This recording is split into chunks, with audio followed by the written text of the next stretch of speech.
gonna get started in about Tres Uno.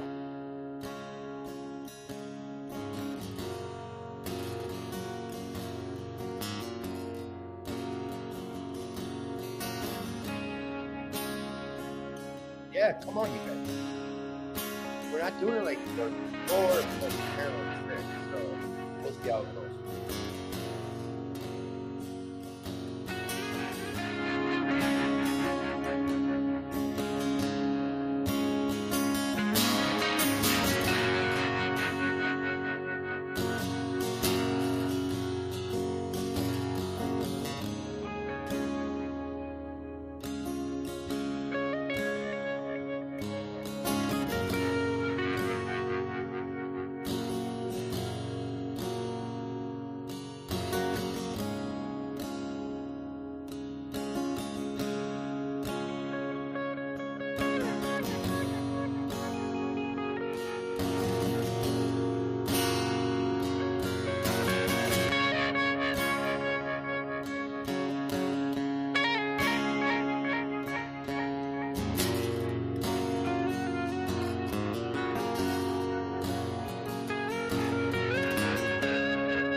We're back. We're back. We're back. All the way back, all the way in. And it's time to go and get it. Like, let's go. Let's go. Let's go. Let's go. Let's go.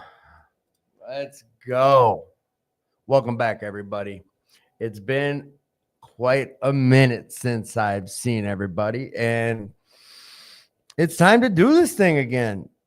I've been lost without you guys in this whole world of recovery podcast life, and I missed it dearly. So we're going to probably end up dealing with the same type of stuff we did before, but there's a big difference this go around is we're going back to the format that we had when the show started. I'm going to start scheduling guests again. We're going to have Rick and Jesse back on the show once a month doing steps. So I believe next week we'll be doing step 1 and tradition 1. And then I still haven't locked it down if we're going to do like a free for all Friday down here at Will Work for Recovery where this show takes place. We moved locations. Many of the listeners know about that. And painstakingly been building a new studio, and it's been a great experience. But through this recovery community, we've done some miraculous things down here at Will Work for Recovery. We've got a lot to offer down here. Like if you have not been down here, come down and check out the new facility. I mean, heck, check out the new studio. It's pretty gnarly down here. And I'm not, like always, nothing at all is scripted. Nothing. So this is all coming off the top of this scary place up top. This very scary place up top. And like I've said this before, like just bear with me and just keep me in the loop. Let me pull up my comments so I know like if there's whatever's going on, if the audio's not coming through, or if there's glitching, whatever's going on, I rely on you guys to tell me. The show is interactive, as always. So when we start having our guests back on, when we're talking their story or getting their experience, strength, and hope, like, I need for you guys to interact, ask questions, see whatever it is that's going on. Is it possible that you are really doing this? Yes, my guy. Happy birthday to you, Mr. TZ. Chris, thanks for checking on. All right, jumping the gun here. Got to get everyone back checked in with what we're really up to over here at We'll Work for Recovery. Not a lot has changed on what we do. Every single day, We'll Work for Recovery has something going on. There's a very structured Alcoholics Anonymous meeting at 6:30 a.m.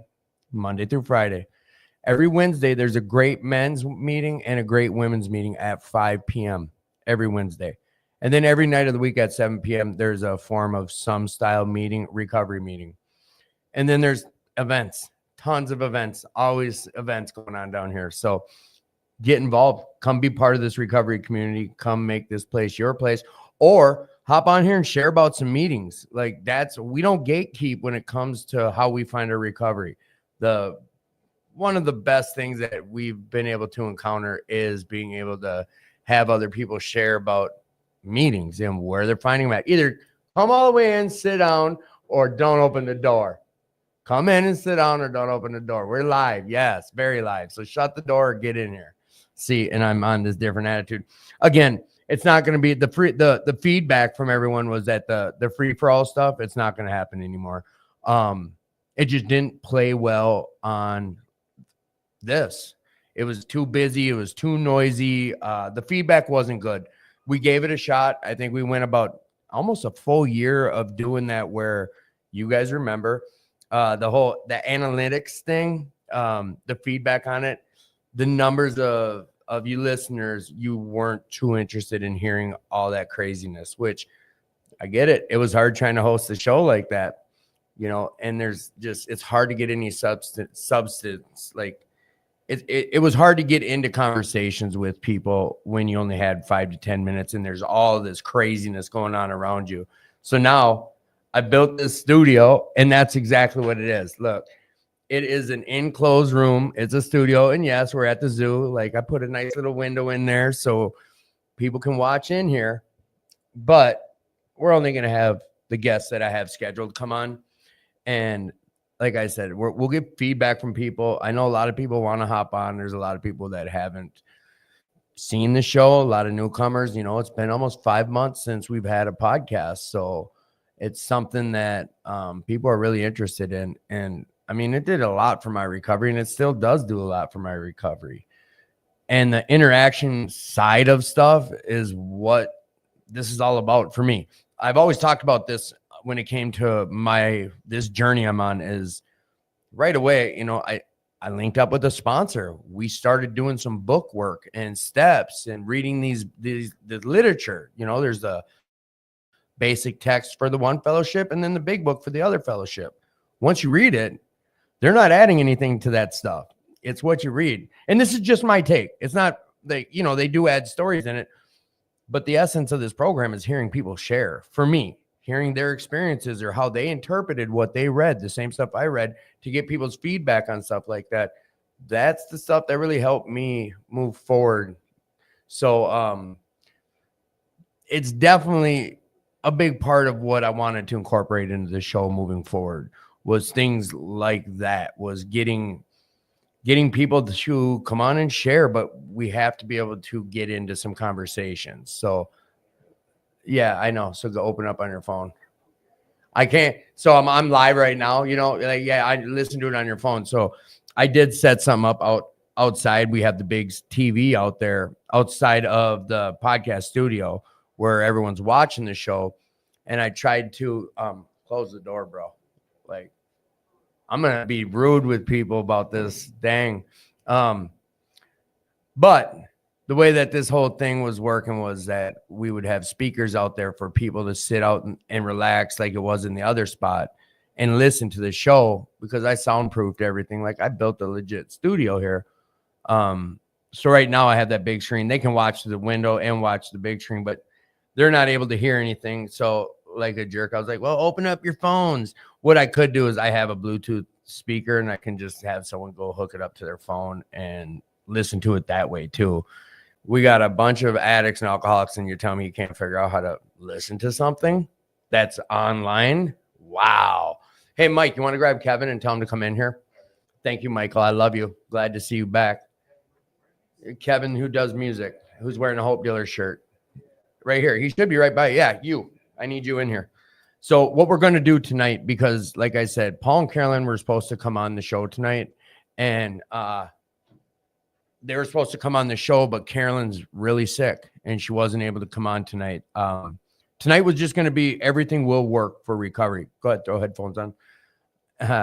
And anyone who not plays a role, but anyone who's part of will work for recovery, I wanted to have on the show tonight. And there'll be people hopping in.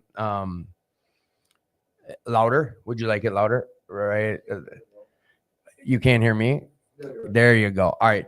So that's kind of what this show was going to be. And it was going to start with Paul and Carolyn. And I have a feeling Paul might not even come hop on. I don't know. He's been going since 1 a.m. and I don't know. But it was enough for me to almost take my ball and go home earlier. Paul came up. He's like, so, Paul or Carolyn and I aren't going to be on the show. And I started pouting right away. But then again, like, Tim, stop it. Get over it. I do this for my recovery. It's what helps me. And we're going to just start jumping into things. If there are questions, as always, like pipe in, post the questions. We do this thing together, guys and girls out there. Like questions, concerns, if there's things you want the recovery community to know, whatever the case is, like put it on there. Reach out to me direct.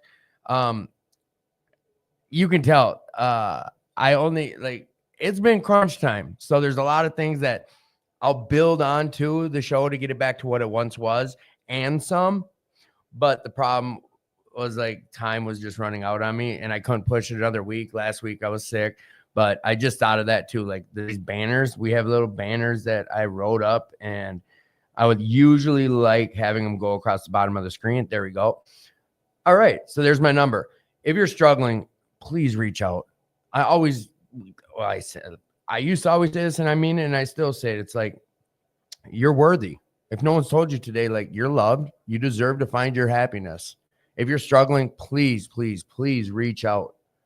Like mental health is a legit real thing out there. People are dying left and right. We've lost. That's the sad thing. Since the show was last on, I've been to about 4 funerals of people I knew. And there's multiple more. And that's from this disease or mental health. This thing is a real thing out there. So please, just please reach out if you're struggling. There's help. Find something. Again, you're worth this life. Find some happiness. All right.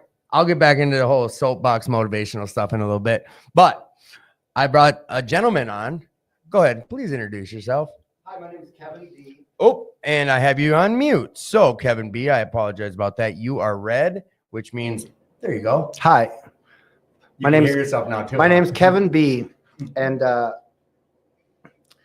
honestly, I would have never believed that I could have stayed clean as long as I've stayed clean right now. Because for me, my life has been a major, major wreck for a very long time. Just to put a face to the name, I'm the scooter guy. And I love Minneapolis. I came to this city to get clean. And when I showed up the first time at Will Work for Recovery, I was impressed. Will you keep telling your story? I'm going to get them ready. Yeah. Please keep. Sorry, this is. Really I was impressed by what this place has to offer, about how it brings all different types of people together that have all different types of issues. Because honestly, I'm a serious AA guy, but I'm a polysubstance abuser. I'm in school to be an LADC at Minneapolis Community College. I left Alaska 5 years ago, running from the law, lived on the streets in California until I got kicked out of California, lived on the streets in Washington until I got kicked out of Washington, lived on the streets in Oregon until I was kicked out of Oregon, got chased out of Oregon with someone chasing me with a shotgun when I jumped a train, and came out to Minnesota to get clean. And it was crazy because like I should know that Minnesota is where A lot of people got clean. It's where the birthplace of recovery is. And honestly, at the end of the day, Minnesota has been my miracle. Just coming out here and getting away from the people that I know and the people that, and I will say that all the time, that I used to believe that if you can't get clean where you're at, you can't get clean. And I would never say that now. Like, go ahead and try something different, because for some reason, this disease didn't kill me like it should have. I've been in the hospital with 3 heart failures, a pulmonary embolism. In 2016, I had the doctor tell me I had 2 years to live. I was the biggest wreck you could ever imagine. I'd just been medevac to Anchorage, Alaska, and from my hometown of Juneau, Alaska. And at the end of the day, I'm still here. And I have an opportunity sometimes to step out and make a difference in other people's lives where I can, and truthfully, like I like to think that my recovery is bigger than the AA that I'm in, because I am a member of the collegiate recovery community. I try to go to all types of meetings. And I love coming to the Will Work for Recovery meeting, because there is so much acceptance of who you are, where you came from, and how you show up, and there is no other meeting in the city that has the charisma that Paul has, or has the beauty that this place has. And if you've never been here, come on down and see how different your recovery could be. So Kevin, this is I stepped out so I could figure out some things for some alcoholics and addicts out there who didn't know how to figure out turning up the speaker on their phone. I really wanted you to come in here because I started a Facebook page outside of my own personal one. It was the Attitude for Gratitude Facebook page right when the show basically stopped airing for the last 5 months. And the only 2 things that are posted on my personal Attitude for Gratitude Facebook page is you playing the guitar up here. Like, I know you're modest and you're not going to look at you got all shy already, but you play, put it this way, we're going to be having a couple of the riffs that you have that I have on record. That's going to be the opening of our show, as long as you're okay with it. Are you okay with that? I'd love that. All right, perfect. I'd love that. What does playing the guitar do for you in your recovery? Does it play a role at all? I'm not going to lie. I was a drug dealer for a lot of years. I've been using for 30 years. And when it came down to like actually wanting to kill somebody, you can go out there and you can pick up a guitar and you can transfer that energy into something positive in your life. And and today it's much different. Like how I show up when I play guitar, I don't think I'm a great guitar player. I like to sing, and I know that I have a voice in some places when it comes to recovery. And I hope that it makes a difference. And I know that when I show up in recovery places and play some of my recovery songs, it's the only place that it's amazing. Like if I go sit on Nicollet and play recovery songs, I might touch one person and a bunch of people will walk past me and be like, oh, whatever. We listen to what's his name? The dude from Polythia, and how great and amazing he is at the guitar. Honestly, I don't have time for that. I'm in the middle of like a real life. Like right. I'm a 4.0 college student on my 4th semester in school to be at LADC. I'm the director of communications for the Addiction Counseling Club, and I work for the Collegiate Recovery as the Collegiate Recovery attendant. I live in a sober house, and guitar is something that I hope anybody would want to pick up, especially in your sobriety, to do. How long have you been playing the guitar? On and off for 20 years. Okay. So, like I said, Kevin's over there being modest and saying whatever. He's amazing. Listen, look at me. You're amazing. With what you do with that guitar and your voice, you're amazing. Paul wouldn't be riding Paul wouldn't be acting the way he is towards you when he sees the guitars here, unless he really thought that you were as good as you are. And he's pretty vocal about like, oh yeah, so-and-so wanted to play, but we're just going to listen to music. Any chance that we can have you play, we want you playing, because the feedback from everyone in the room, you hear it, so you can hear a pin drop. Because it's amazing. Brother, yeah, right now? You've got a talent. Right now? You got your guitar here. They got the guitar here. A guitar? Is it all tuned and ready? I can tune it in 2 seconds. How long? You going to hang out for a while tonight? Yeah. I think we're going to have you play us out. You're good right now. But what I'm saying is you're good. You're going to take a compliment live on air from me. So, no, you're good. And I'm grateful that you do come down here and play. And is it ever scheduled? Like there's not some schedule. I never say no, right? Because like I said, I try to fall into a lot of things, but I'm an AA guy. And honestly, I've been taught that you never say no. Like when you're asked to come to do a service that could make a difference for somebody else and actually help the community that you're being a part of, you step up and do it. And you just. My sponsor gave me the same advice. Unless you have a reason to say no, a valid reason to say no, you have to say yes. And it's only served me good.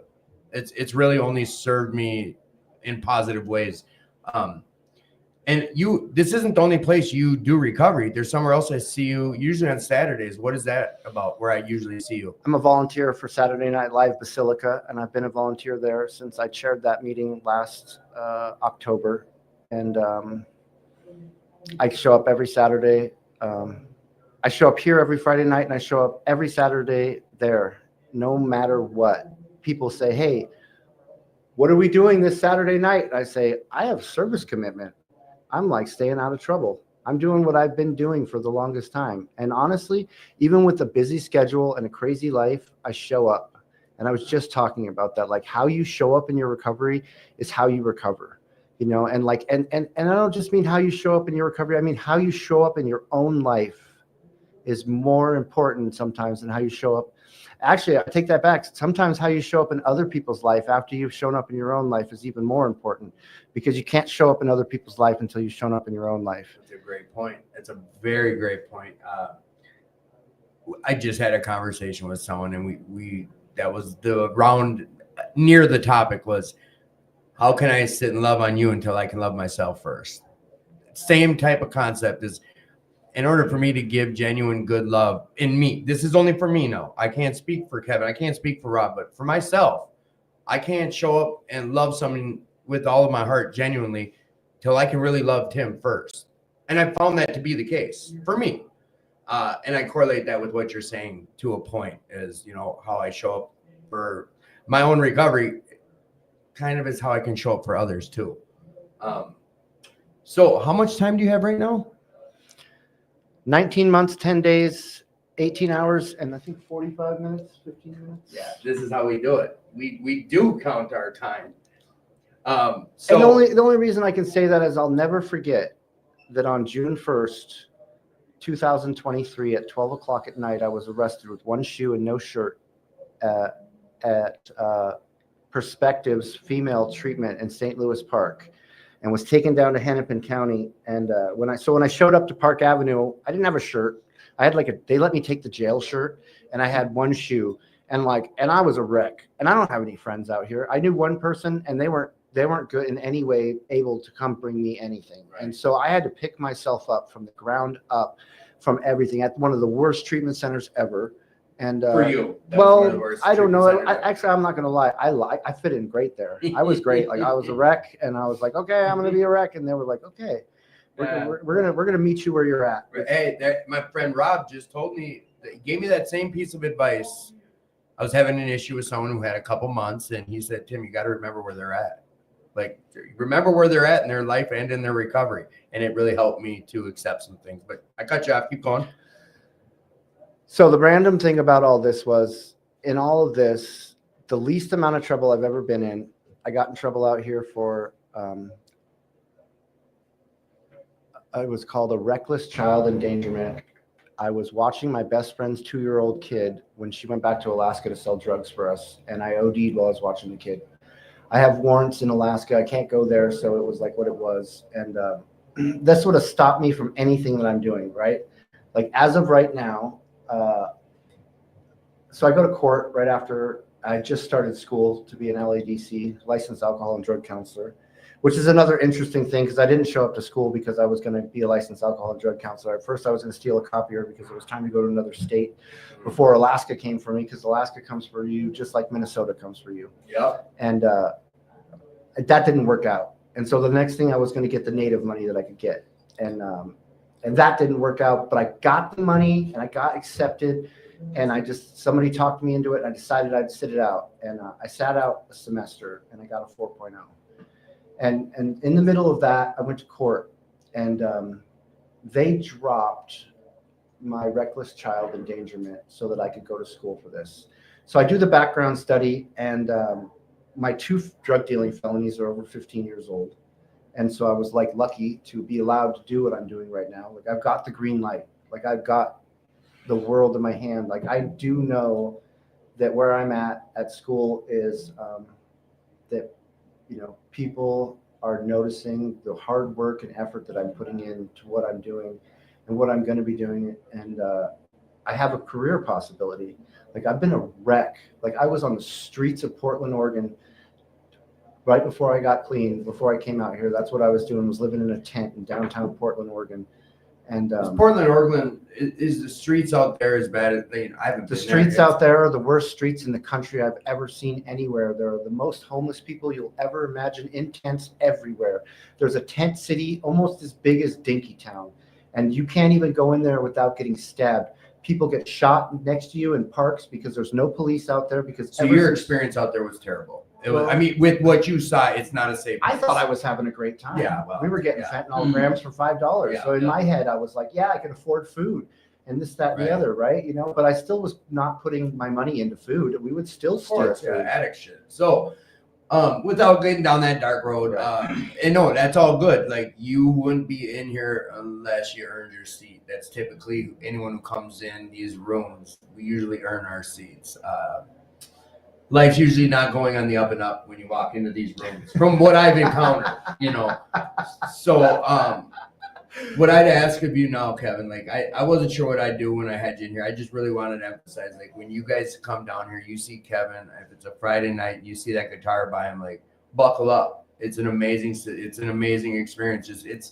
And you know what, like I'm gonna put you on the spot now. Is at the end of our show, would you be okay playing us off with the song? Yeah. All right. So that's awesome. And then, of course, Paul did leave, said he'd be on. So Paul and Carolyn were going to be on the show tonight, Rob. They're going to be the openers. You know, we'll work for recovery. Paul and Carolyn, yeah. But she's not feeling so good, and Paul apparently took off. So we'll just. Well, I mean, he could be out there. I don't know. You don't know for sure. No, I don't know for sure. Yeah. I mean, it's 8:30. Oh, I can't just wait to give him golf. So we want to hear from him. I wanted to hear from him, like his vision. There's people, you know, so, and I don't want to try to explain his vision or what his goals are for Will Work and the reason for the move and all these things that I've got. Well, maybe it's just best to keep him waiting on. Let's just keep. Look at Rob's my new publicist, and he's like, Tim, I'm going to tell you how to agent this stuff. Yeah. So, all right, and I thought there was someone else that I was going to have you grab. Oh, so you just gassed me You wanna up grab when I someone called else? you an hour ago, when really you were going to have Paul and Carolyn on here. No, I knew. I see how it is. No, I knew they I weren't. see how That's it the only reason I No. called you. I knew they weren't coming. It wasn't because God put it on your heart, huh? I see how it is. Is that what I said? No, That's what I meant. no, you weren't listening. I wasn't. What'd you say, Yeah, Kev? of course he wasn't. I was going to say it's an incredible that Tim invited me on here, because the first time I met Tim, I didn't know who Tim was. And he played it so cool, like he was just the coolest guy in the world. And at some point or another, we're at one of the I was invited to a 4th of July party that was like so outside of my realm of like ever believing something like that was possible. And these are Tim's normal people, right? And like nobody had told me who Tim was. Nobody had told me like what was going on, and I just got to see a different side of Tim. And for half a minute, I would think Tim is the biggest goof off that doesn't care about anything, until he starts talking about recovery. Right. And he is absolutely serious about his recovery and about your recovery and about our recovery. You're gonna make me blush. No, stop. I appreciate it, Kevin. No, Kevin came over to Ron F's house, who throws a 4th of July party every year since I've gotten clean, and it's a good time. It's an open door policy. Everyone's invited. They play poker. There's tons of food. Someone did it for him before he got into recovery, and now he does it for others. And I had a blast. I had a blast too. Yeah, I've never seen that many fireworks blown off. I mean, like honestly, Tim's crazy. He was up in the middle of lighting off enough fireworks to blow himself up. Was that last year or the year before? It was this year. Okay, because I know I've been. I don't know. This last couple of years, I haven't been present like I was in the past, but it's always a good time. It always is. Sir, to my left, familiar face that you guys all know came back on something known as eye candy, others known as Stop it. I Yep. think you're the only person that calls me eye candy. absolutely not. Can you hear him on your mic, your headphones? Not really. Okay, so audience, if you no, Yeah, you can hear me, I think. now Yeah. can you hear him better? Yeah. All right. He's there. So you couldn't even hear me the whole Yeah, I time. had the wrong thing muted. All right, that was God put it on my heart. No, I'm joking. So this would be They don't know that. They don't know that. Only he knows that. The very first year we had this show, we had a Christmas party for the show. This was a guy named Tad A and myself, and we had a whole team. We had like 7 of us involved with the show. And Christmas came around, and we had Hope Dealers, JP donated a bunch of stuff, and like our grand prize, it was this picture of this dude with no shirt, just kind of yoked up from about here up, and it was titled Eye Candy. It was a grand prize. It was Stupid. this fella. Yep. Stupid. And people were tripping over. They were so excited for this picture. Oh Look man. at Blushy McBlush. But that's No. not, and the pillar of the community. There's a reason Rob's on here. You know what? Who are you? I'm Robin. I'm an addict. Welcome back to the show, Rob. What did we just have at this facility on your behalf? We had my 40th birthday party. Yeah. Could you tell us about it? Yeah. What was it like? Like, what was going on? It was a blast.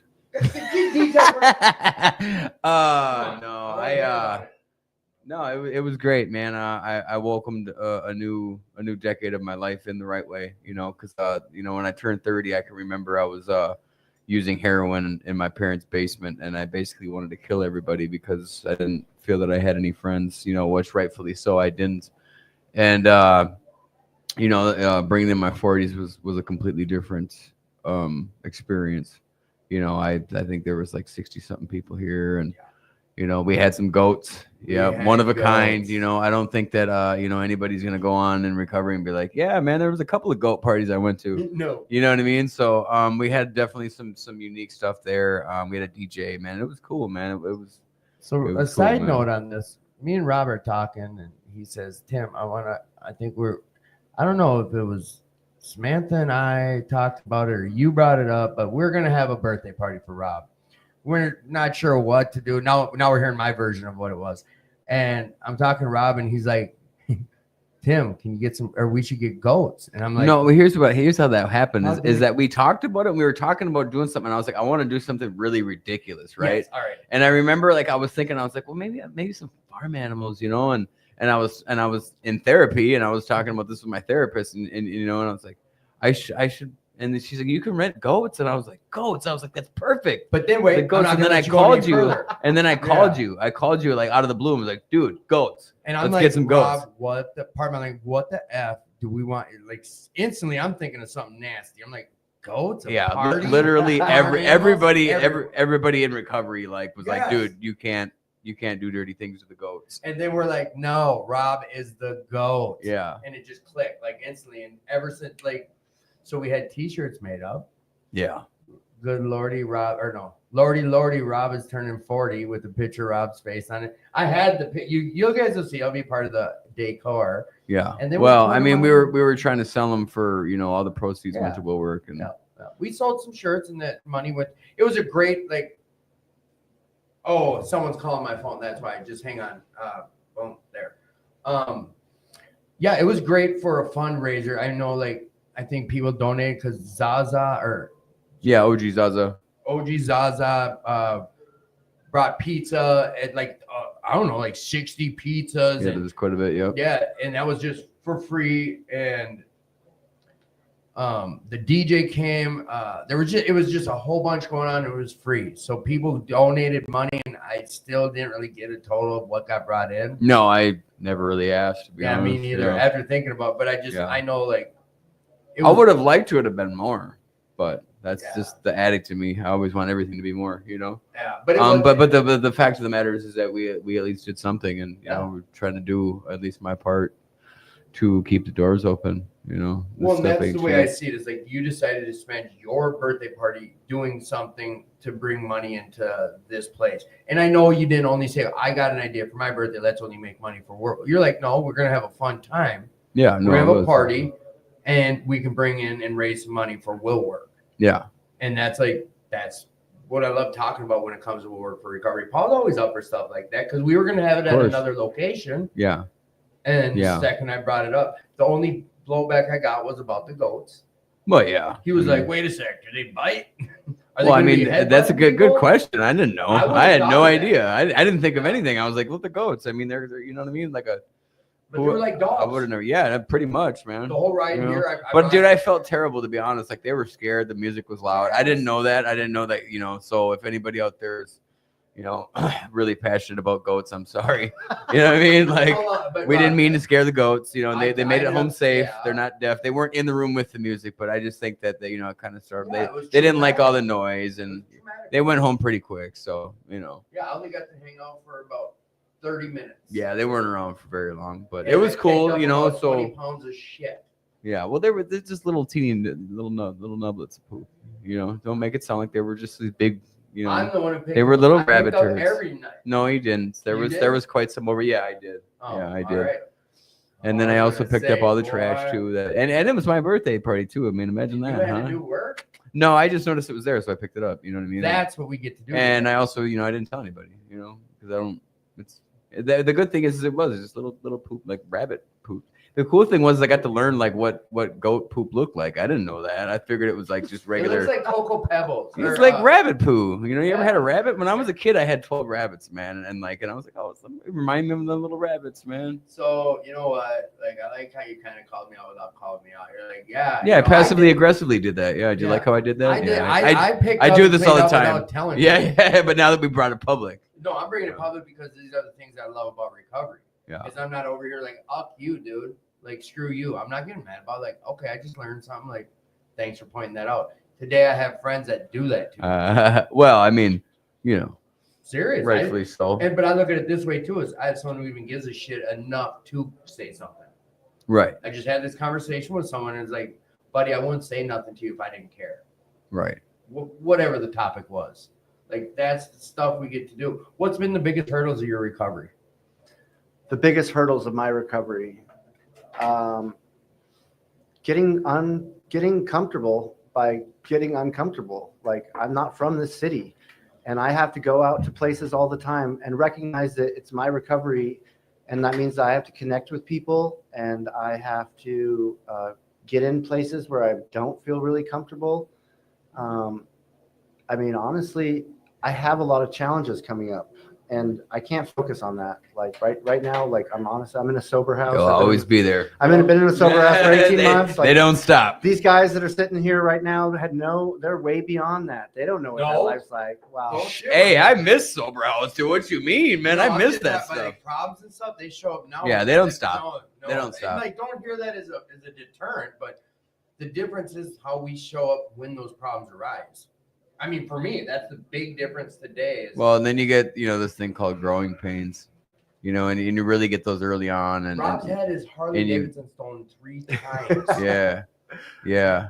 And you guys who haven't been on the last time his bike went missing, this show's played its part throughout these journeys of Rob's Harley getting snatched. Yeah. 3 times it got stolen. This last time it got snatched, and I didn't even say anything. I didn't even care. I was like, you know what, man? Like, they can have it this time because clearly God was trying to tell me something.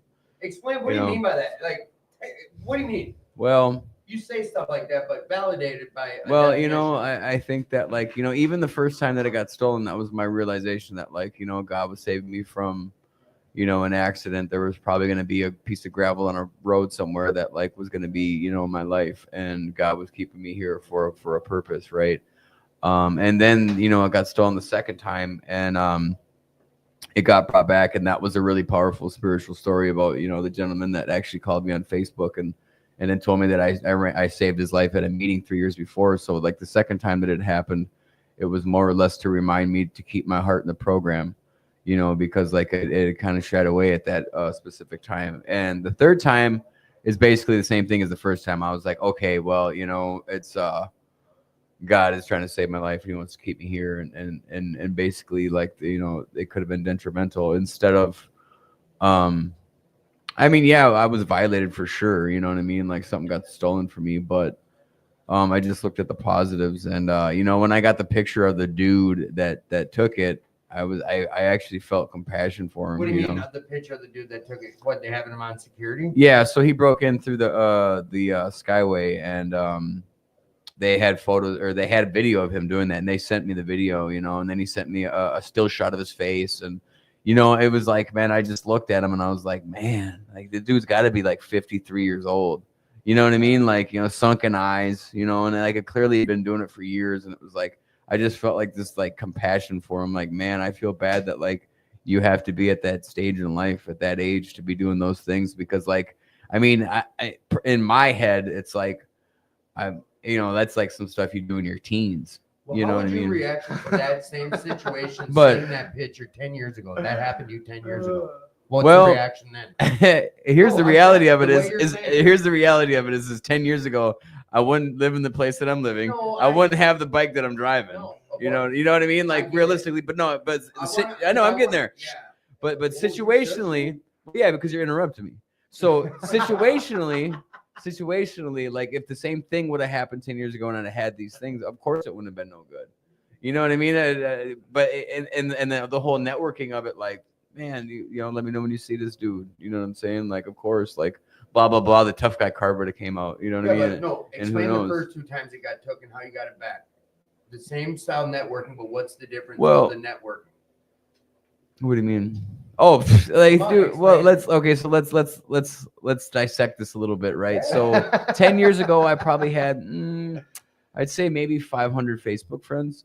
And I'd say of those 500, they probably all bad, you know, except for maybe like the 20 that were family, right? So nowadays, I have about 4,000 Facebook friends, and majority of them in recovery. Over the years, I have kind of, you know, allowed some people on my Facebook that are using or whatever, just because like I've, you know, I kind of reevaluated my recovery. But early on, it was everybody who's in recovery that was on my Facebook.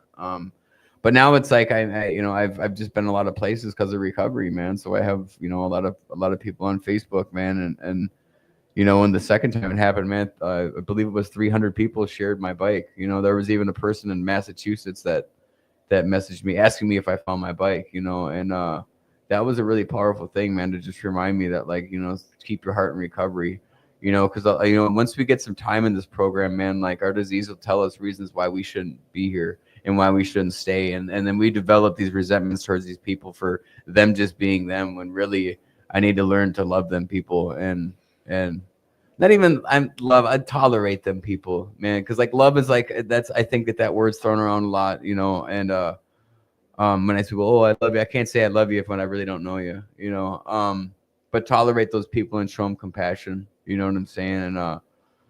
And but the thing is that, like, yeah, over years, like, we'll come up with, like, I've come up with reasons not to go to every, actually, except for the new one that we have. I haven't came up with a reason not to go to that one. But also in the stage of my recovery, I don't let those things get to me. You know, personalities, rules, whatever the case is, I don't let those things get to me anymore. Because I know that, number one, like, my life's over if I decide to go out there. You know what I'm saying? And I've seen a lot of people over the years, and I don't know any success stories. So, and the thing is that, like, I know that, like, God has blessed me for this period of time in recovery, that I know that if I go back out there, like, He's going to take that blessing away, you know? And early on, man, the first probably 5-6 years, I really wasn't into, like, oh, I want to have growing pains and I want to grow through this and I want to learn. No, I didn't want that. I didn't want that at all. You know, when people told me that, I get pissed. Nah, man, I don't want to hear that shit. You're like, oh, you go through it, blah, blah, blah. But like now it's like, man, I really see some things differently. And I do learn from the situations that happen in my life, you know? But also, man, when you learn from these things, like you get to have other people that get to see it and learn that it's possible, you know, because this stuff's hard, man. It's like, it doesn't, you know, here's the thing, like for me, like being an addict, right, is that like I feel that like I wasn't really equipped to handle all these life situations that like come up, you know, and I used to think that like I was just getting high because I was just getting high. You know, but in reality, like I was, you know, number one, stuffing my emotions, and number two, running away from them, you know, and they're not going anywhere. You know, this is one thing I've learned too, is they don't go anywhere. They're still there. You know what I mean? And like they're gonna come to the surface and you know, a lot of things. So What's been with everything you shared? Like, I'd like to just go over your story again, but what's been bringing you the most joy in your life? Now, I'd normally be saying recovery, but your life is yeah, recovery. it is life now. Yeah. So what's been bringing you the most joy as of lately? God. Explain. God. No. You shared on this show, like Yeah. I was playing boozled over your Yeah. spiritual awakening that you went through, but I watched your life do this since Yeah. then. Yeah, and like my whole my aura of I can even feel the difference in myself, and that's not usually something that happens. But so essentially now, you know, I wake up, I pray, you know. Usually if I have a ride to work right now, I'm working right next door to my house, so I really don't pray in between. But in the car, pray, get there, pray. Anytime I have, you know, a question, anything, anybody that I'm concerned for, I pray. You know, and just continue to do so and really just be grateful for everything that I have in my life, you know, regardless of if it's good or bad.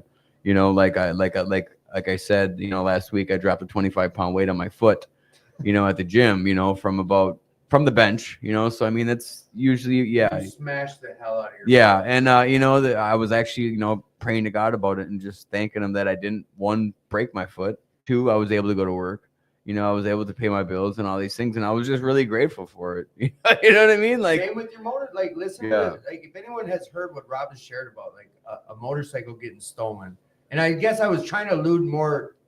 Well, Explaining how what it would have done to you in the past with your old mindset of having something taken from you, and what it would have done to your whole. Can I say something about the thievery thing? The best thing you can do is let go. I was a huge thief at some point in my. Get a little closer to your mic. I was a huge thief at some point in my addiction, and so when I get something stolen today, I know that that's me paying my karma back, and I accept it for what it is when it happens. I had my speaker stolen off my scooter out front this meeting, and instead of being mad, I use it as an opportunity to speak to these people who, these amazing people who are still sick. I'm still sick. They're still sick. And, you know, it's kind of sick that somebody's stealing in their own recovery, but that's not my deal. That's their own recovery. Like, I hear that all the time, man. It's your recovery. It's your recovery. Do your thing, you know? And like, I had to, like, instead of being able to be mad about it. And honestly, like, you know, I was thinking about the other day, I got 2 scooters. If someone stole one, I would walk out and be like, man, I got 4,000 miles on that scooter this summer. And that's, you know, and honestly, that's You're like seeing things in a whole new light because of what, recovery today? Why are you able to see things so much differently than what you once did as a addict, thief, and all these things? Now you get something stolen. When you're small-minded, when you're small-minded in the middle of your addiction and also in the middle of your ego, in the middle of being a drug dealer, if someone gets over on you, you can't let that happen. But in your recovery, it's a whole nother story. You know, for like a half a minute, I had to tell myself that, man, I got a good taste in speakers. So that guy's got a good taste in speakers. Well, he's out there listening to a good speaker. And don't get me wrong, I'm not trying to downplay. Another thing is too is that like we learned that we're not in charge anymore. You know what I'm saying? Like we kind of let that go, and you know, whatever happens, okay, well, that is what it is. You know, isn't your bike the kind of bike that anybody would have wanted? You know, anybody would have seen that. So like, it's funny because I have a friend that's in prison right now, and I'm looking after his motorcycle, right? And I was kind of joking with him, and I was like, yeah, man, like, I was talking to him about the thieves, and I was like, yeah, man, well, you know, he really wanted a nice bike, you know. So and you know, the other bikes, his options weren't very good because there were 2 other bikes there, and you know, he was like, yeah, but I mean, he should have went with the bigger engine, right? And I was like, no, but he really liked the bars, and you know, and I was just gassing him up, and he was kind of, I could tell he was getting irritated. He's still locked down, right? Yeah, he's got 1 more month, and I mean, rightfully so. His bike's faster, but mine looked better, you know. So that bike we grabbed in the middle of winter. Yeah. The middle of the winter. Yeah, that was fun.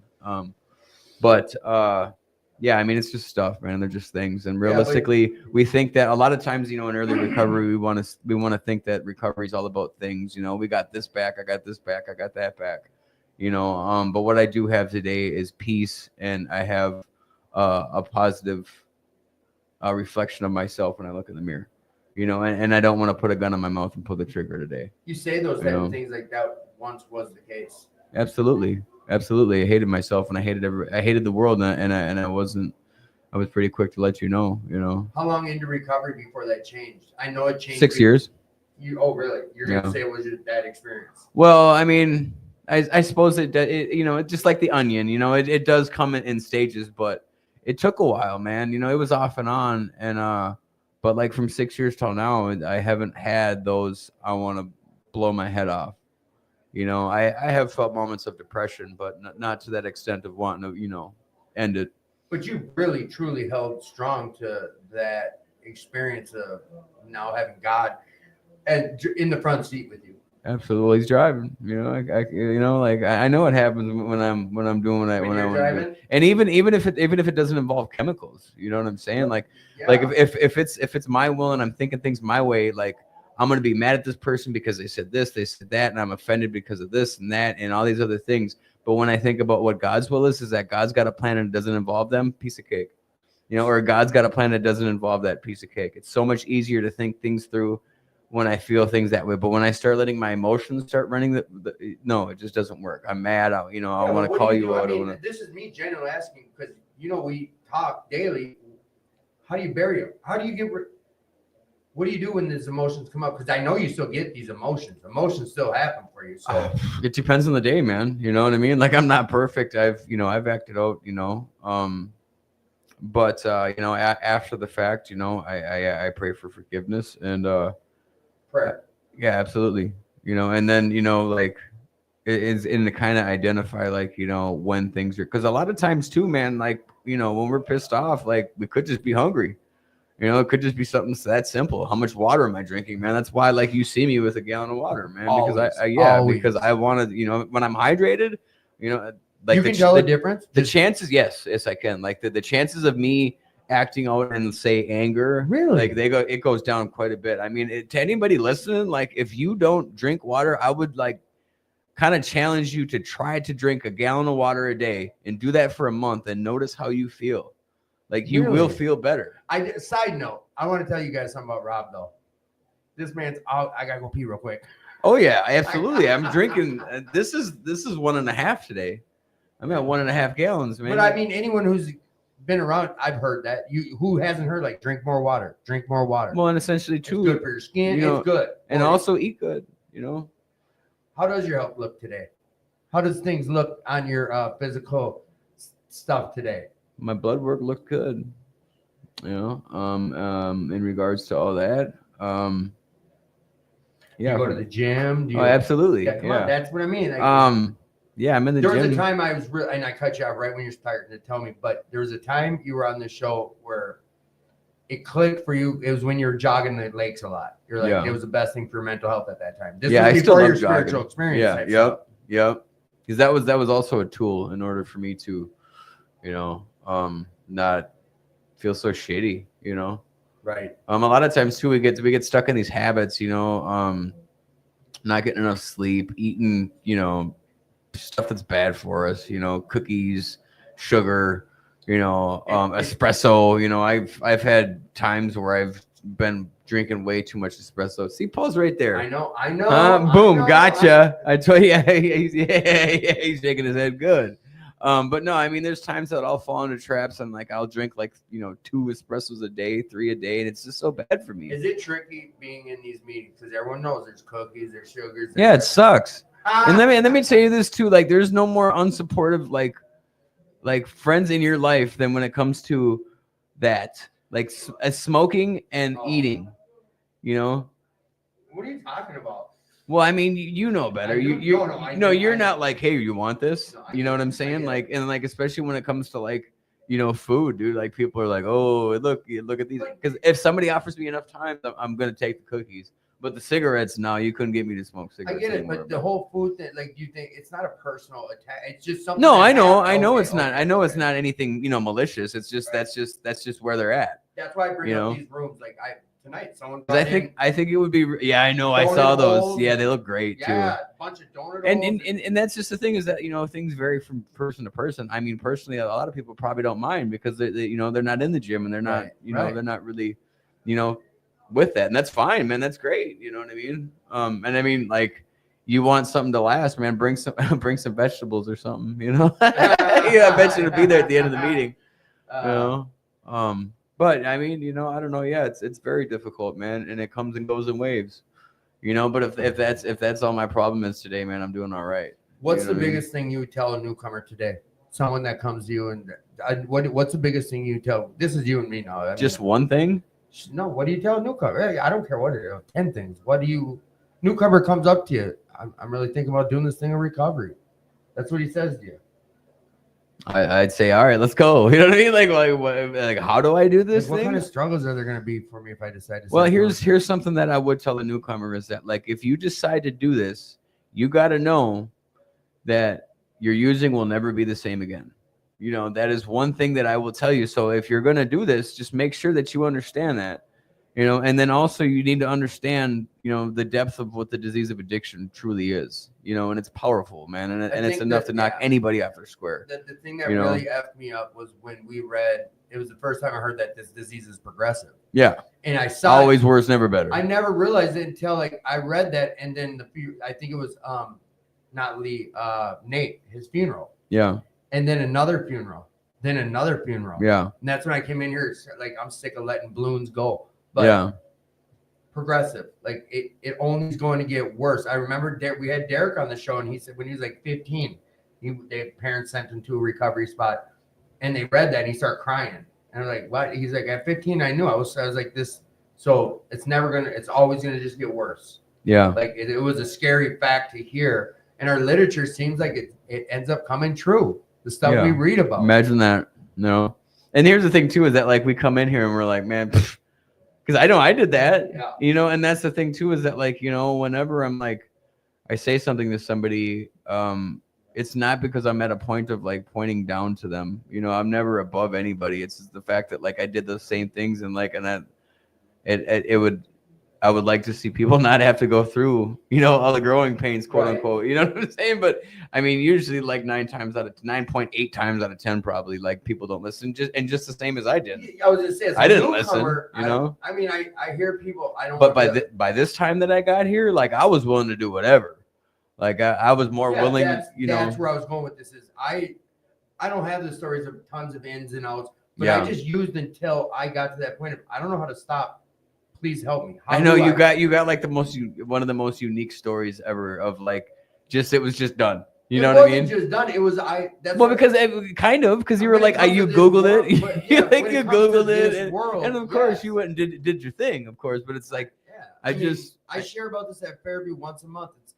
well, and that's why I love that, because it's rare, because it's the disease of addiction is you know what I mean? Cunning, baffling, and powerful. Yeah, absolutely. I You know, don't and know. a lot of people, I mean, because that's my story. It took me 13 tries, but man, here I am. You know. right. But like you I'm- got it right in your first, you know, and I mean, and don't get me wrong, it's not like it's not possible, but it's just so many times I hear that, and like when I see people that are struggling and they come in and then they relapse, and then they got this in and out thing. I notice it's a common pattern of people to do that. Like they're in for a month, out for a month, in for a month, they slip, you know, but the slips are shorter, and but the time in between each gets kind of shorter too, Yes. you know, but like the consequences will get more. And there's something that I heard in a meeting, man, that really resonated with me, is that like we don't get to pick our next consequence. Oh, You know what I'm saying? And you know, like there was that. a friend of mine that, you know, his friend retired and decided to go back to drinking. And well, he was drinking by himself at his house, and he fell down the steps, and now he's in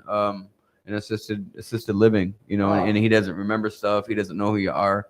Yeah, he drank and he fell down the stairs, you know, and that's like, man, when I hear that, it's like, oh, you know, because like at the back of for me, I mean, I still think about like, man, someday, you know, when I'm 66, I share about that. There's something you know, in the back of my I'll brain, have a little sip, you know, and But you know you're wrong. I mean, no, I already know that it's disease. It's the disease the playing with me. enemy, the disease, It's whatever. the disease, man, that Yeah, wants to kill me, man. And I know it does. And I know that like it's gonna tell me that it's gonna be different, and that like you've got all this time and you've matured all this much, you know, and you can do this and you can do that. But I know it's a lie, you know, and I know not to listen to myself when I'm in that train of thought. Because we will do that, you know, or at least I will, I you knew know. from day one, but it was more or less I over time I'm getting more equipped with tools, with hearing other people's stories or hearing about the guy who died. Right, and then you But- see the proof, and The it's like, proof, well, yeah. I don't know one that was like, hey, it was great.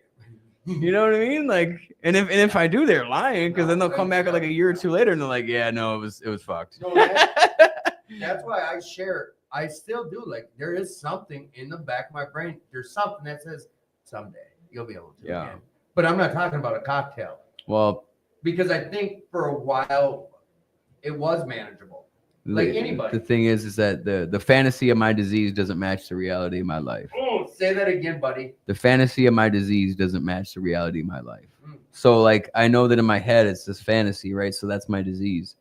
You know what I mean? Like, and I know that like in my head, like it's you know, for instance, alcohol, like, and alcohol was a big part of my story. You know what I mean? DTs, 4 DUIs, you know, blacking out, seizures, urinating on myself, man. The list goes on. Everything was a problem for me. I was a polysubstance abuser, but let's just say that I think that I can go have a couple of drinks. You know, oh, maybe the guys from work. You know, I can guarantee you that there's gonna be a couple of drinks down, man, and that little angry dude is gonna pop up and like, remember what that dude said 3 weeks, 6 hours, and 19 minutes ago. Look here, motherfucker. You know what I mean? And then all of a sudden I'm blacking out. I don't remember anything. And I wake up in jail and I'm like, oh, and then I wake up and I'm like, oh man, how did I get here? Knowing damn well how I got there in the first place. And it's that pattern of behavior that like that we'll think about and that like we'll allow ourselves to do something. Like, so like the way that like I characterize like the disease of addiction is like knowing that something's bad for you, knowing what the outcome's going to be, but still doing it anyways. And then getting to that bad outcome, knowing damn well how you got there, telling yourself that you weren't going to get there. It's that conundrum, that the internal conundrum that like, what, huh? Okay. Yeah. You know, like that's what that is. That's why I say like, it's all right. So with the recovery world, one and done. Sure. But for 2 years, I tried. Yeah. I tried stopping for 2 years every day, every night. I'm like, all right, this is it. Tomorrow I'm not going to wake up and blast off. Like, so I got 700 relapses in me every single day. Okay, I didn't hop into these rooms. That's the only difference, bro. Yeah. So it's not because these guys and people that hear, like you say, that's to me, I'm only unique by the detail of not coming in this room. Yeah. I get it's not even that. Well, I'm not unique. The reason I say that is because it was just one treatment and then, you know, because you said that you didn't know what to do, so you Googled it. Oh, yeah. So you Googled it. That's why it's like, and you just went and did that, and here you are. You know, and that's why I say it's unique. You know, and I'm sure, of course, I'm sure you struggled, and I'm not trying to downplay that in any kind of way either, because it's what it is, and it's like. I wasn't sharing it to say like. No, I know. I just wanted to clarify that, just me personally, you know, and it's crazy to think about where we're at when we get here and like how close to death we truly are, but we really don't think that we're there. You know, like for me, it was like, well, I mean, like, you know, I had that overdose and I couldn't feel my leg, and like, and I was like, okay, like before this happened, like I was like, yeah, that'll never happen to me. You know, even though it had happened to me before, you know what I'm saying? I've been Narcan before, but I'm like, no, that's just because of this happened, or no, that's because of the disease of addiction. Yeah. Yeah. It's I got some that's the enemy. It's the devil. Same thing. Okay. You know what I mean? Right. Okay. Yeah. Theoretically, you know, they all have the same purpose, to kill you, you know, destroy. So what for you has been the biggest benefits of your recovery today? Not what would you say right now? Biggest benefits of your recovery? Loving my life. I mean, even though like I don't do as much as I used to, I don't hang out with as many people as I used to, you know, but I do have joy of where my life is, and I'm actually excited to see where it's going to go. And I know if I decide to pick up, I know where that's going to go, you know, but if I stay clean and I stay the course and I really stay open to working on my recovery and growing, like I never know, you know, I really don't. And a lot of times, you know, it's my perspective can change, you know? So, yeah, you know, I don't know, you know what I mean? Like, I know that if I keep doing what I'm doing, I'm going to be in a better spot, you know, clearly, you know, I mean, and don't get me wrong, life's going to happen, you know, I'm not exactly young. My parents aren't young, you know, but I'm grateful that I have parents and that they're still here, you know what I mean? And, I try to make it a point to, you know, spend time with them as much as I can, regardless, you know? Yeah. So I just went out and fed them yesterday. That really felt good. And You're not animals. I like how you said it though. No, I mean, I feed them. I go get these ribs that my dad likes, man, and I bring them there. I just surprise them, you know. And we just sit and eat and, you know, talk about things, man. And, you know, my mom. I'm just happy you've been on here. You haven't went one time yet. No. That was your jam for a long time on Yeah, air. it was. I like that. Now that you brought it up, no. No. No, I figured I'd save the fart noises for a while. No, Mr.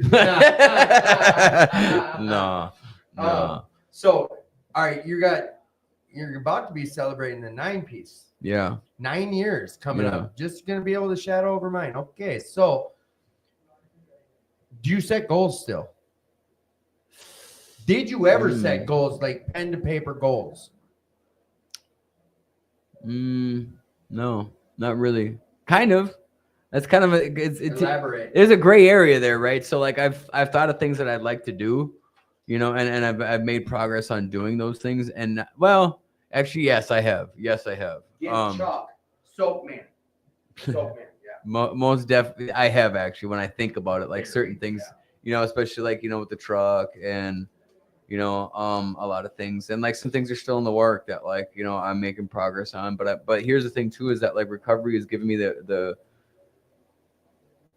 ability to wait for the right time to do things. Like like I don't just compulsively do something now. Like I'll think about it. The way you say it is you sit still. Right. And I wait and I think about things. Okay, well, if I do this at this time, and I'll weigh my options and what they could be with it. You know what I'm saying? Because especially in my addiction and even in recovery, like my first couple of years, man, it was like, all right, man, I'm clean. I'm going to go buy a car. I'm going to buy this and I'm going to buy that. I'm going to get a tattoo. I'm going to get another tattoo. I'm going to get another tattoo. I'm going to buy this. You know what I mean? And I'm buying everybody dinner and I'm, all these things because it's like, oh, cool. I got stuff now. Yeah. And then all that stuff went away. You know what I mean? Like in one instance, it was like a day, like my whole life just fell apart. And I was definitely not prepared for that, but like it's, stuff's going to come and go, but like being able to say that though, in one day, you lost it all or, not like 2 days. The shit came tumbling down. Yeah, it was huge. It sucked. Do you still go back to that moment when God entered your life, that's the big change for how you can handle that type of situations? Absolutely. That's how I handle all my situations now. It's just through God, because I don't know how to do this life thing. But obviously he knows that I do. And did recovery bring you to God, or did God bring you to recovery? How did that become? I think God brought me to recovery, because he was always with me, But you believe that now since you had your...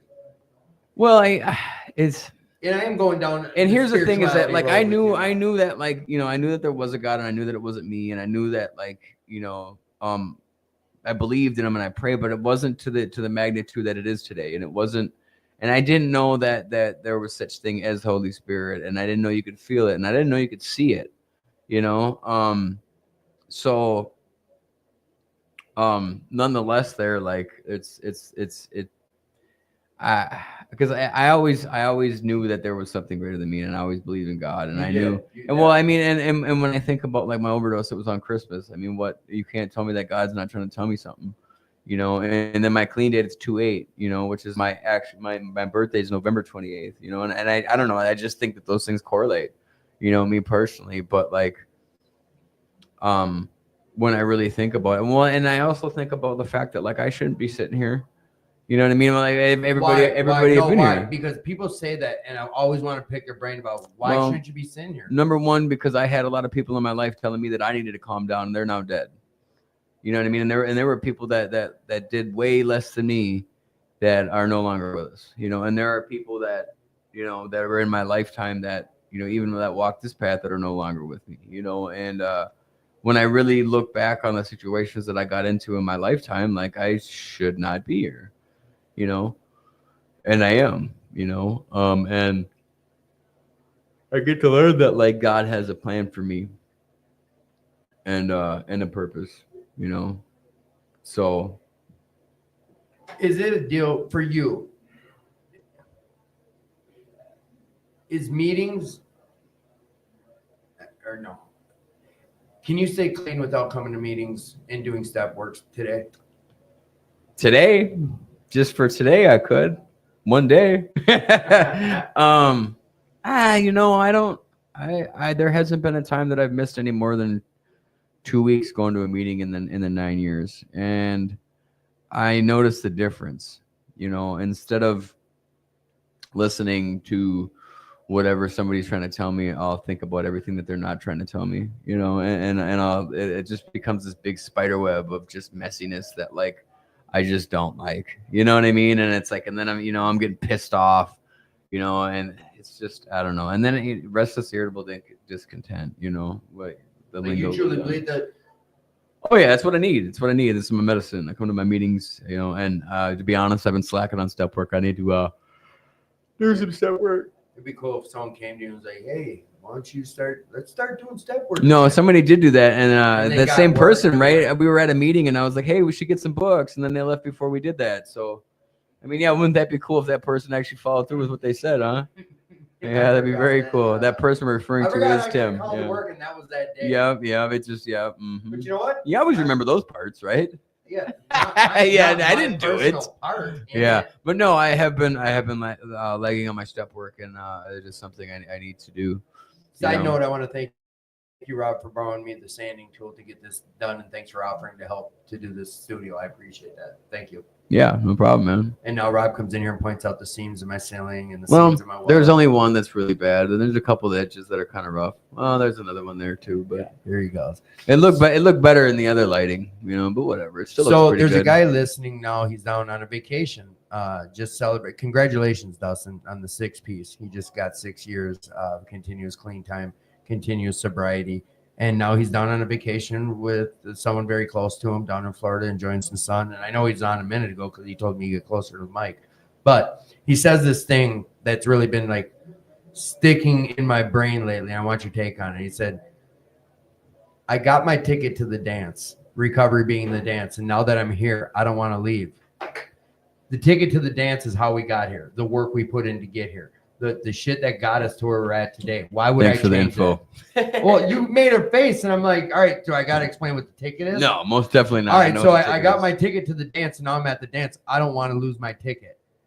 Do you agree with that statement, or what's your take on that? Like, have you found yourself slacking from that, where you're like, all right, because I know the reason I brought it up was just what made me think of it was you talk about I got to get back into step work. Yeah. Have you been at a point where you're like, and I guess this is for other people who have some time or who are newer, like, have you got to a point